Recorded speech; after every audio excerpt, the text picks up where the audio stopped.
ఇకపై హైడ్రా మరింత పవర్ఫుల్ 3 యూనివర్సిటీల పేరు మార్పునకు గ్రీన్ సిగ్నల్. వచ్చే ఖరీఫ్ నుంచి సన్నవడ్లకు 500 రూపాయల బోనస్.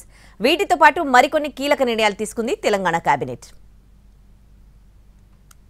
చెరువులు కుంటలతో పాటు ప్రభుత్వ స్థలాలను అడ్డగోలుగా ఆక్రమించి అక్రమంగా నిర్మిస్తున్న కట్టడాలపై బుల్డోజర్లను ప్రయోగిస్తూ అక్రమార్కుల గుండెల్లో వణుకు పుట్టిస్తోన్న హైడ్రాకు విస్తృత అధికారాలిస్తూ తెలంగాణ కేబినెట్ కీలక నిర్ణయం తీసుకుంది.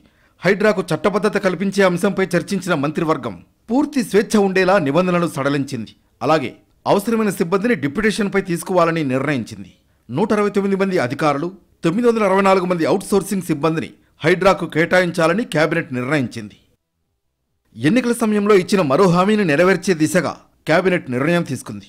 రైతులకు సన్నవడ్లపై 500 రూపాయల బోనస్ ఇచ్చే అంశంపై చర్చించిన మంత్రివర్గం సానుకూల నిర్ణయం తీసుకుంది. వచ్చే ఖరీఫ్ సీజన్ నుంచి బోనస్ ఇవ్వనుంది. తెలంగాణలోని 3 యూనివర్సిటీల పేరు మార్పునకు కేబినెట్ గ్రీన్ సిగ్నల్ ఇచ్చింది.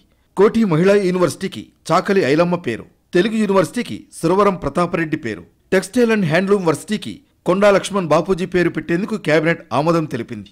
ఎస్ఎల్బీసీ ప్రాజెక్ట్ ఎస్టిమేటెడ్ రివైజ్డ్ పనులకు కూడా కేబినెట్ ఆమోదం తెలిపింది. ప్రాజెక్టు పనులను 2 ఏళ్లలో పూర్తి చేసి నల్గొండ జిల్లాలో 4 లక్షల ఎకరాలకు సాగునీటిని అందించాలని కేబినెట్ నిర్ణయించింది. Regional ring road south side alignment ఖరారు చేసేందుకు ఆర్ఎండ్బి స్పెషల్ చీఫ్ సెక్రటరీ ఆధ్వర్యంలో 12 మందితో కమిటీని ఏర్పాటు చేయాలని తెలంగాణ కేబినెట్ నిర్ణయించింది. ప్రస్తుతం అమల్లో ఉన్న పోలీస్ ఆరోగ్య భద్రత స్కీమ్ను ఎస్పీఎఫ్కు కూడా వర్తింపజేయాలని నిర్ణయించింది.